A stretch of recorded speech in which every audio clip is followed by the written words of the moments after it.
Tuhan dari berbagai agama. Tuhan adalah sosok yang dipercayai sebagai pencipta dan penguasa alam semesta, serta memiliki peran penting dalam kehidupan spiritual banyak orang.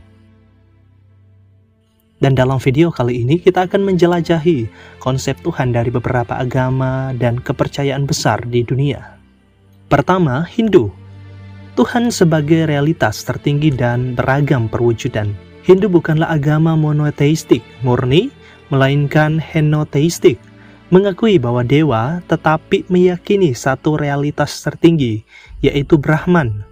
Brahman adalah realitas mutlak, tanpa bentuk, tanpa batas, tidak lahir dan tidak mati. Ia adalah sumber dari segalanya, baik yang terlihat maupun yang tak terlihat. Brahman bisa diwujudkan melalui dewa dan dewi seperti Brahma sang pencipta, Wisnu sang pemelihara, dan Siwa sang pelebur. Terdapat pula manifestasi personal Tuhan dalam bentuk avatara atau inkarnasi, seperti Krishna dan Rama dalam epos Mahabharata dan Ramayana. Tuhan dan alam semesta adalah satu. Tattvam Asi, engkau adalah itu, menyeratkan kesatuan antara jiwa manusia atau Atman dan Tuhan Brahman. Hindu bersifat inklusif, jalan menuju Tuhan bisa berbeda, tetapi semua menuju satu kebenaran. Kedua, Yudaisme. Tuhan sebagai pribadi yang transenden dan suci. Yudaisme adalah agama monoteistik pertama dalam sejarah besar, menyembah Tuhan yang satu, yang disebut YHWH atau sering lebih dibaca Adonai, karena nama ini dianggap terlalu suci untuk diucapkan. Tuhan dalam Yudaisme adalah pencipta langit dan bumi, penegak hukum moral dan pelindung umat Israel. Dalam kepercayaan ini, sifat-sifat Tuhan digambarkan sebagai yang maha adil, maha penyayang, maha kuasa, dan maha tahu, dan tidak bisa diwujudkan dalam rupa atau patung.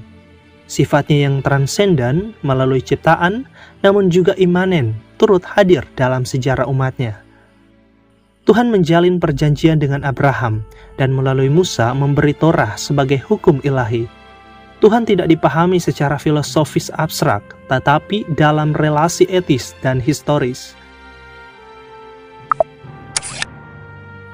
Kristen, Tuhan dalam Trinitas, satu dalam tiga pribadi.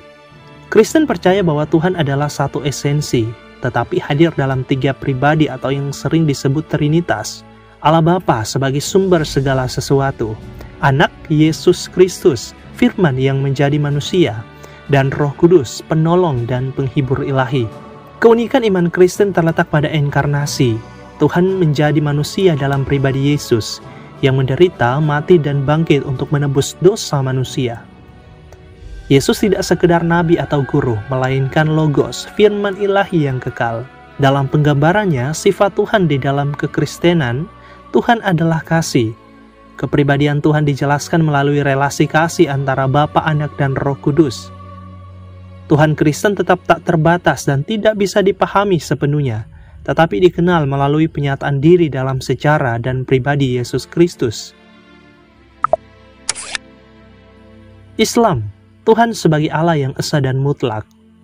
Islam menekankan tauhid, keesahan Tuhan yang mutlak. Allah adalah satu-satunya Tuhan, tidak menyerupai makhluk, tidak memiliki anak, dan tidak disekutukan. Dalam penggambarannya, sifat-sifat Allah digambarkan dengan 99 Asmaul Husna, nama-nama indah Allah, misalnya Ar-Rahman, Maha Pengasih, Al-Hayy, Maha Hidup, dan lain-lain. Surat Al-Ikhlas merangkum konsep Allah. Katakanlah, Dialah Allah yang Maha Esa, Allah tempat meminta, tidak beranak dan tidak diperanakan, dan tidak ada sesuatu pun yang setara dengannya. Allah tidak berinkarnasi, tetapi mengutus wahyu melalui nabi-nabi. Puncaknya adalah pada Nabi Muhammad dengan kitab Al-Quran. Allah dekat dengan hambanya, tetapi tidak menyatu dengan ciptaan. Buddhisme, tanpa Tuhan pencipta, tapi ada realitas tertinggi. Buddhisme tidak mengajarkan adanya Tuhan pencipta. Fokusnya adalah pada Dhamma, hukum kebenaran, dan usaha mencapai pencerahan atau nirwana. Buddha adalah guru yang tercerahkan, bukan Tuhan. Dalam aliran Mahayana, Ada konsep makhluk suci seperti Bodhisattva dan Buddha surgawi seperti Amitabha yang fungsinya mirip dewa penyelamat. Tetapi secara tegas, Tuhan personal bukan bagian utama dari filsafat Buddhisme. Buddhisme melihat penderitaan sebagai kondisi dasar kehidupan. Melalui jalan mulia berunsur 8, manusia dapat mencapai nirwana, yaitu kebebasan dari siklus samsara, kelahiran dan kematian berulang. Kepercayaan tradisional, Tuhan dalam alam dan roh leluhur. Di berbagai budaya lokal seperti Afrika, Asia, Amerika Latin, dan Nusantara, Tuhan sering dihayati sebagai bagian dari alam dan roh leluhur. Contohnya, Sang Hyang Tunggal, kepercayaan asli Nusantara, Wakantanka, suku Sioux, Olodumare, Yoruba di Afrika Barat. Biasanya, sifat Tuhan tidak dibedakan secara tajam antara Tuhan, alam, dan roh. Tuhan sering dilambangkan melalui benda-benda alam seperti gunung, sungai, dan pohon, berbasis pada harmoni dengan alam, ritus, dan penghormatan terhadap leluhur. Tidak memiliki kitab suci tertulis, tetapi dijaga melalui tradisi lisan dan simbol. Pada zaman modern, Tuhan sebagai misteri, ide, atau tidak ada.